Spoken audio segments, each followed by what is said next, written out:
So இப்போ நம்ம உடல் எடையை வெயிட்டை மட்டும் குறைக்கிறது இல்லை, கொழுப்பையும் குறைக்கணும் அப்படின்னா எல்லாரும் முதல்ல சொல்கிறது வந்து, டாக்டர் என் கையில் டீயில் மட்டும் எங்கள் கை வச்சிடாதீங்க, எனக்கு காலையில் எழுந்தோடனே எனக்கு காஃபி குடிக்கலன்னா எனக்கு ஓடவே ஓடாது, தலைவலி வந்துடும் அப்படிங்கிறாங்க.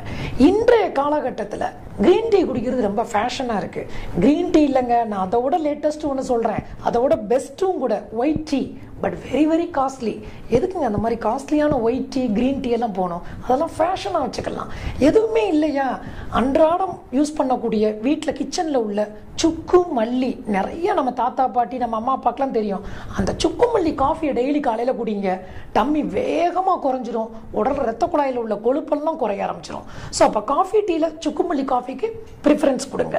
வேற என்ன சார் நம்ம கிச்சனில் உள்ள ஐட்டங்கள் ரொம்ப ஹெல்ப் பண்ணும் அப்படின்னா, வெந்தயம் இன்றைய மருத்துவ உலகில் புரட்சி அப்படிம்பேன்.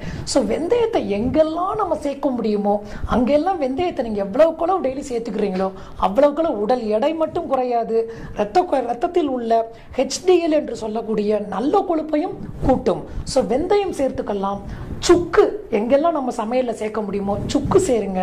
அப்புறம் புளியில் வந்து கர்சீனியா அப்படிம்போம் மெடிக்கலி, அது ஒன்றுமே இல்லைங்க, மலையாளிஸ் யூஸ் பண்ணுறாங்க பாருங்கள், ஃபிஷ் கறியெல்லாம் நிறைய பேர் ரெஸ்டாரண்ட்டில் பார்த்துருப்பீங்க, அதில் கொடம்புளி அப்படின்னு இருப்பாங்க, அந்த புளியை நம்ம யூஸ் பண்ணிக்கலாம்.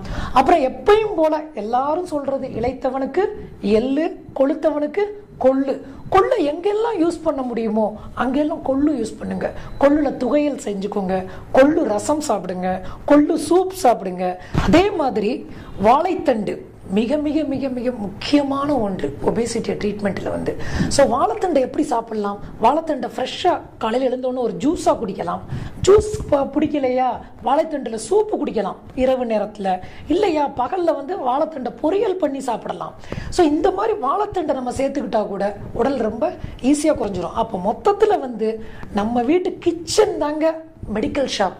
அப்போ உடலை நல்லா ஆரோக்கியமாக வச்சுக்கணும், நல்லா ஹெல்த்தியாக இருக்கணும் அப்படின்னா நம்ம கிச்சனில் உள்ள பொருள்களுக்கு நம்ம முக்கியத்துவம் கொடுத்தாவே போதுங்க.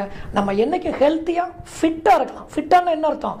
ஃபிசிக்கலாக மட்டும் இல்லை, இந்த மாதிரி உணவுகள் மனதிற்கும் ஆரோக்கியத்தை